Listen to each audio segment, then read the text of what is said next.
laawol kisal ko laawol peewal e ɓantal. Bismillahir Rahmanir Rahim. Alhamdulillah wassalatu wassalamu ala rasulillah wa ala alihi wa sahbihi wa man wala wa ba'd. Qala al-muallif rahimahullahu ta'ala fi al-aqidati al-wasitiyyah li muallifihi rahimahullah faman sami'ahu fa za'ama annahu kalamul bashari faqad kafar. kamɓe imamu Tahawi ɓe maaki ka aqida ahlus sunna wal jamaa ko ɓe faami e deftere Allahu tabaraka wa ta'ala nden annahu kalamullahi ko nde konngol joomi men tabaraka wa ta'ala. ɓe maaki faman sami'ahu kala nanɗo alqur'ana no jange fa za'ama o ƴaaƴi o feni o wi'i annahu kalamul bashar ko nde konngol neɗɗo haray waɗɗo ɗum o faqad kafara gonɗi o yalti islam o yeddi joomi men. ko waɗi alqur'an ko kalamullahi joomi men o wi'i wa in ahadun min almushrikina stajaraka fa ajirhu hatta yasma'a kalamallahi. wallumo ha o nana konngol allahu tabaraka wa ta'ala o wi e aya goo afatatma'una an yu'minu lakum wa qad kana fariqun minhum yasma'una kalam allahi. idan allahu ta'ala yatakallamu mata sha'a wa bima sha'a wa kayfa sha'a.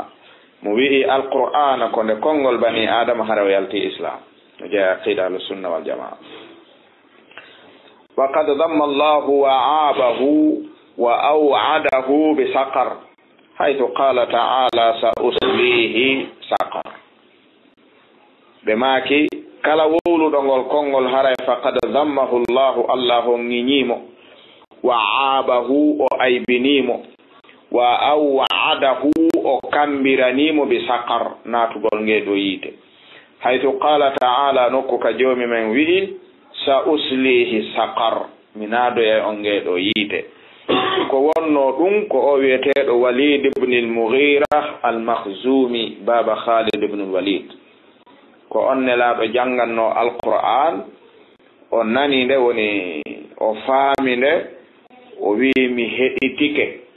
konnguɗi yimoɓe ɓen miɗo andi ɗum, mi heɗitike konnguɗi ndureɓe ɓen miɗo andi ɗum, mi heɗitike konnguɗi mbileɓe ɓen miɗo andi ɗum. kono ko mi nani ɗa janga ɗo Muhammad wana gotum e ɗiɗo fof wawata wowlude ɗum sina taguɗo fof o jaɓi ɓayre o arti yimɓe makko ɓen aybini mo jasini mo ha o yiltiti o inni in hadha illa qawlul bashar o yetti on sa joni mi wi sa uslihi saqar. joni noon kala arɗo ɗo wowli sifa ɗum ɗo ko ɗum ɗo woni ko o kambirana a'adana allahu minha. ɓe maaki falamma aw'ada allahu bi saqara liman qala in hadha illa qawlu lbashar alimna wa ayqanna annahu qawlu khaliqi lbashar. wo falamma aw'ada allahu nde allahu on kambiranno bi saqar naadugol ngeeɗo yiite liman qala wonande kala on wiwɗo in hadha nde ɗo qur'anare nde wonali illa qawlul bashar kala wowluɗo ɗo konngol o kambiranama naadede yiite gila ɗon alimna anduɗen wa ayqanna fellituɗen annahu awa qawlu khaliqil bashar awa ko nde konngol taguɗo neɗɗo o nde wata wonde konngol neɗɗo o. wala yushbihu qawlal bashar anduɗen ɗon kadi qur'ana nde nandata qawlal bashar konngol bani adama. ومن وصف الله بمعنى من معاني البشر فقد كفر. ومن وصف الله كلا صفر الله بمعنى معنى فرتينغو ننداينغو من معاني كو افيروجي البشر نتانكي فقد كفر هاري او يدي. بمعنى كلا تبنتي نندو جومي ميدن صفة o nandinimo e sifa tagore makko nden hare o yetti. kala wiwɗo joomi men no mari jungo wa jungo yimɓe ɓen haray faqad kafar wiwete sifa o. kala wiwɗo joomi men no mari koyngal wa koyngal neɗɗo haray faqad kafar. wana tabintinangol joomi men jungo e koyngal woni keferankaku ngu ko nandintingol ko joomi men tabintinani hoore mum kon e ko tagorne jeyi kon faamiɗo wo faman absara hada i'tabar faman absara kala on yi'uɗo faami ko yewta ɗo e qur'an i'tabara o taskoto watta hakkil o faama qur'ana wawata wonde illa qawla khaliqil bashar wonata sona konngol taguɗo neɗɗanke on wo wa an misli qawli kuffari in zajar bimana kala on yi'uɗo ko yewti ɗo o faami ɗum wa an misli ga e sifa konguɗi qawli konguɗi alkuffari heferaɓɓen in zajara o rentoto kadi o pottito kala faamuɗo ko feƴƴi ɗo kon konguɗi lundiɓe islamu ɗin o dogay ɗum kadi o wolata ko ɓen wolta kon wa alima annahu bi sifatihi laysa kal bashar o anday kadi joomi me en ka sifaji makko o wa'awa yimɓe ɓen laysa ka mislihi shay'un wa huwa as-sami'u al-basir ɓe gayni ɗon ɓe naate finde goo wonde kadi nde tawata firaku dalla lundike ahlu sunna wal jamaa e nde ɗo finde kadi woni ar-ru'ya ru'yatullahi azza wa jalla fi dari salam wa ar-ru'yatu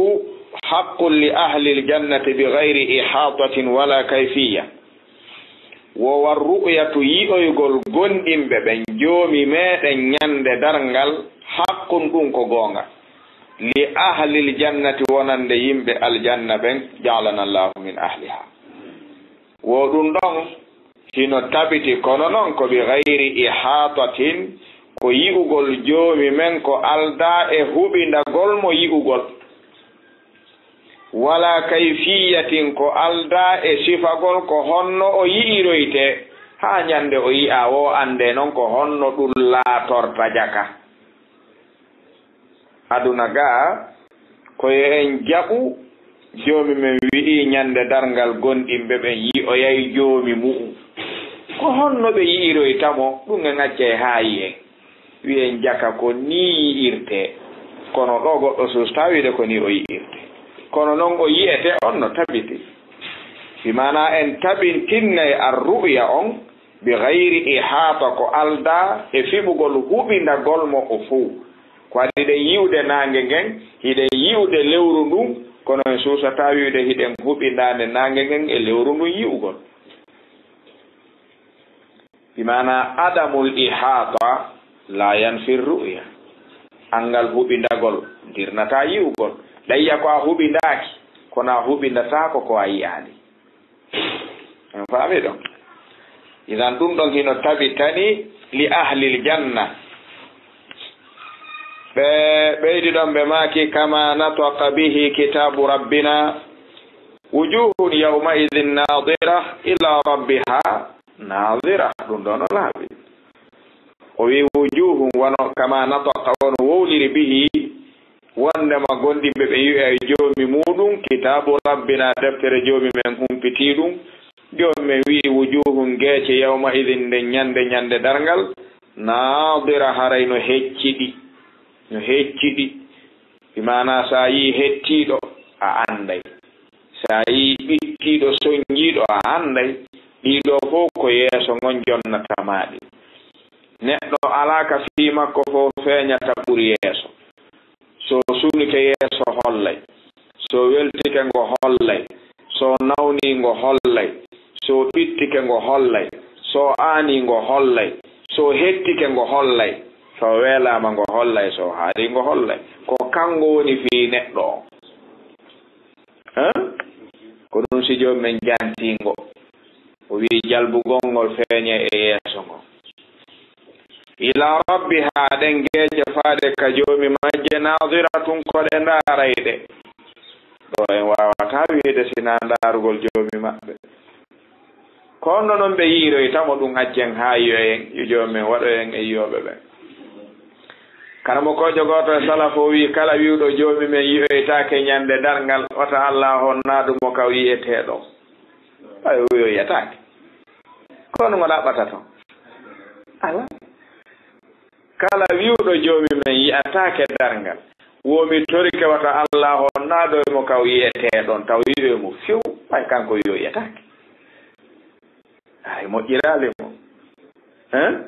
aywa wa tafsiruhu ala ma aradahu Allahu ta'ala wa alimahu firo ɗum ɗo ko firirte wujuhun yawmaidin nadira ila rabbiha nadira wa tafsiruhu firo o aya ala ma aradahu Allahu koye dow ko joomi men faandi kon fire temmo wa alimahu e ko joomi men andi e aya on kon firir temmo ko fi honnude addani ɗum ɗo ko fi wata en firirmo faamu meɗen ta en firirmo beleɗe meɗen ko en firirmo ko wowruɗo on faandi kon ko honɗum holli ko ɗum joomi men faandi koko nelaɗon firti kon nelaɗon ɓe maaki innakum satarawna rabbakum yawma alqiyama kama tarawna alqamara laylatal badr ɗon holli en yiwe joomi men tabaraka wa ta'ala bi iznihi wa mannihi wa kullu ma jaa fi dhalika min alhadith as-sahih عن الرسول صلى الله عليه وآله وسلم فهو كما قال وكل ما جاء كلك في ذلك يقول جوم من الحديث مر حديث الصحيح سلود عن رسول الله صلى الله عليه وآله وسلم إن على كوي إن دون سوانا فهو كما قال كوانو نلا دون ما كيرنون تووني على كول مبوركو بماكيكم wa ma'anahu ala ma arada en wi ay ko faanda kon e hadisu on koko nelaɗo on faandi kon ko ɓe faandi kon koko ɓe wowli kon iɗi waɗi talasu kon ɗum nelaɗo faandi e oɗo hadis koko ɓe maaki ɗo kon kon ɗum woni ko ɓe faandi e ko ɓe maaki ɗo kon koko ɓe faandi kon koɗin ɗiɗi jogodiri ala ɓuy ko ɗetten siwana ɗum ɓe maaki la nadkhulu fi dhalika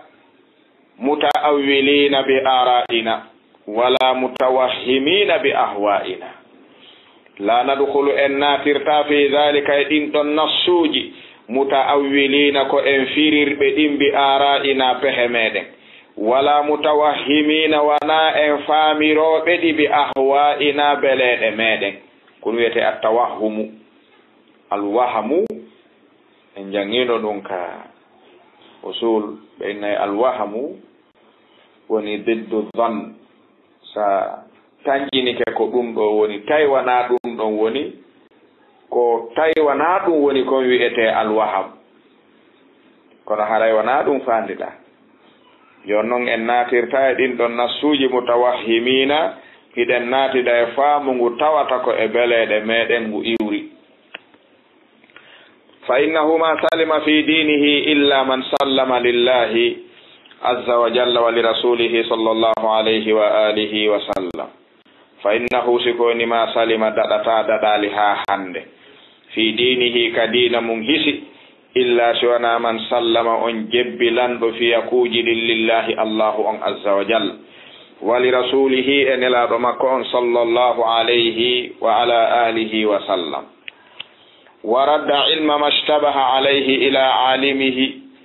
o ɗetti o natti ka joomi meɗen gandal kala ko jilbani wa radda o natti ilma gandal mashtabaha kala ko jilbi alayhi e dow makko ka dina ila alimihi ka anduɗo ɗum on kala ko anda jilbanma wiya wallahu ta'ala a'lam woni raddu mashtabaha ila alimihi si tawi ɗum ko mustabihun indaka hal huwa mustabihun inda allahi idan tarudduhu ila alimihi wiya allahu ta'ala a'lam wala tathbutu qadamu al-islami illa ala zahari at-taslimi wal istislam bemaki wala tathbutu tabitata qadamu al-islami teppere islam tippata ronka mortade illa ala zahri suwana harako e dow ɓaawo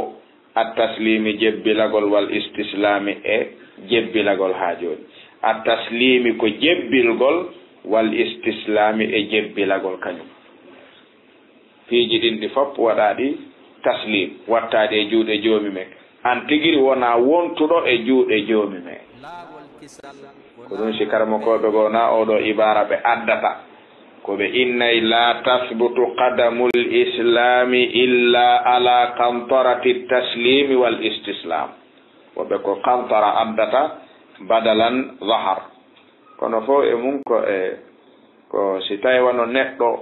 faalama wimana taƴude ka ɓowri yuru ka darata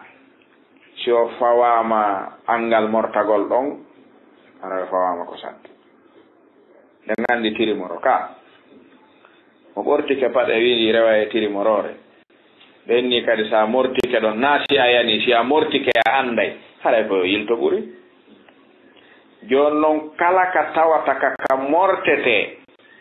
ko yarete ɗon kon koko waɗi ñiiƴe si paɗe waɗi ñiiƴe ɗe jumpa e tirimoro sabu ɗe jogoto anon joni ko tabitirte ɗon kon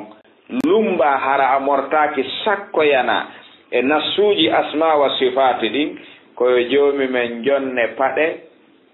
tippay ɗe ɗon tabita ɓora tippa tabita ɓora tippa tabita ɓora ha yawtoya si wona ɗum teppere aranere nden ko hoore nden darorta fami mi sanga ɓe maki faman rama ilma ma hudira anhu ilmuhu walam yaqna'a bitaslimi fahmuhu hajabahu maramuhu an khalisi tawhidi wa safi almarifati wa sahihi aliman. هذا الكلام يكتب بماء الذهب من إمام الطحاوي هذا نقول كونغول ما بماكي لو كردنا على أهل الأهواء بماكي فمن رام كلا أقبض علم أندغل ما حذر عنه علمه ɗumko o rentina andugol o wi o anday konko o wi'a wata andu walam yakna o ronki yondinorde bi taslimi jebbilgol faamu makko ngu hajabahu wirnaymo maramuhu ɗaɓɓande makko nden to an khalisi tawhid ga e tawhid laaɓuɗo on o yaltoyta e ngol ɗon laawol hara himo wotinɗinani joomi men ko ma ɗum o sikkito e yogaɗi o wolata o yaltidoyta ton illa wa lima wa kayfa lima wa kayfa si joomen no wowli a wi lima wa lima o wowli a wi kayfa hara a yaltoyi hara a yaltali joni noon kala ɗaɓɓuɗo andi ko jonna ɗe yo en ɗaɓɓu andugol ko sifatillahi azza wa jalla kono en jonnaka andugol en wamiraka ɗaɓɓugol anda an kayfiyati sifat innama umirna bi isbati sifati wa nuhina an talabi ma'rifati kayfiyati sifati joni noon famarrama ilma ma hudira anhu ilmuhu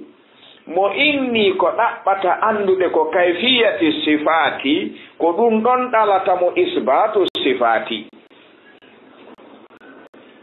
famaki ko wiyano asbitu lillahi ma asbata li nafsihi summa istaslim wa inna la uridu an arifa mana hada kayfiya hada joni noon ɗaɓɓugol mo ɗum ɗon ko ɗum wonno ko haɗa andugol ɗaɓɓugol andugol joni noon ɓayi o naatani ɗaɓɓugol ko haɗa ɗaɓɓugol andugol ko ɗon o yangoto haa ɗum wirnamo e andugol ko yamira andugol ko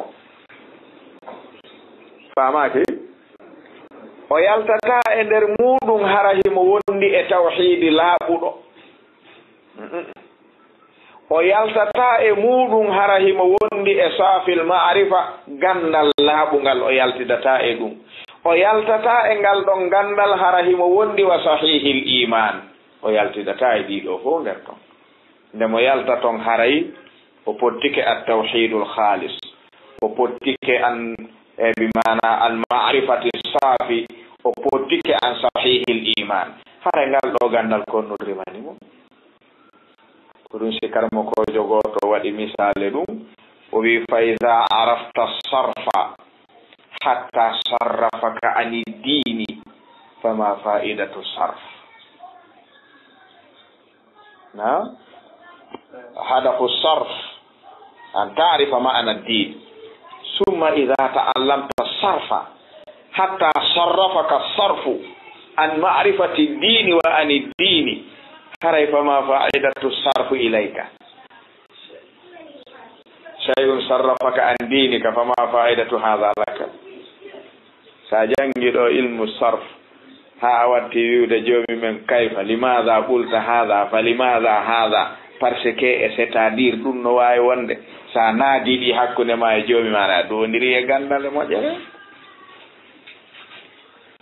idan ko hikkorto ɗon o heddoro ɗon ko ɗon wonde darade fayatazabzabu bayna al kufri wal iman wa tasdiqi wa takdibi wal iqrari wal inkar. ɗiɗo fo o jogata ko gotum o moɓidirayɗi o wona e hakkude fayatazabzabu o jinda baynal kufri wal iman o yedda ha laaɓi o gondina ha timmi o wona ɗon. wa tasdiqi wa takdibi o gongina ha timmi o fenna ha laaɓi o wona ɗon. wal iqrari wal inkari o yedda ha timmi o ñinna ha timmi o hoɗa ɗon. oɗo heɓi golle ko ɓeɗo wiyete mo zabzabina la ilaha ula'i wa la ilaha ula alaka o tabitte on say o wonta mo waswisan ta'ihan shakan la mu'minan musaddiqan wala jahidan mukaddiban o perdi o wona hande kadi mo waswisan sowon sinowo ta'ihan uniɗo weemuɗo shakan sikkitiɗo la mu'minan wana gondinɗo musaddiqan gonginɗo wala jahidan wana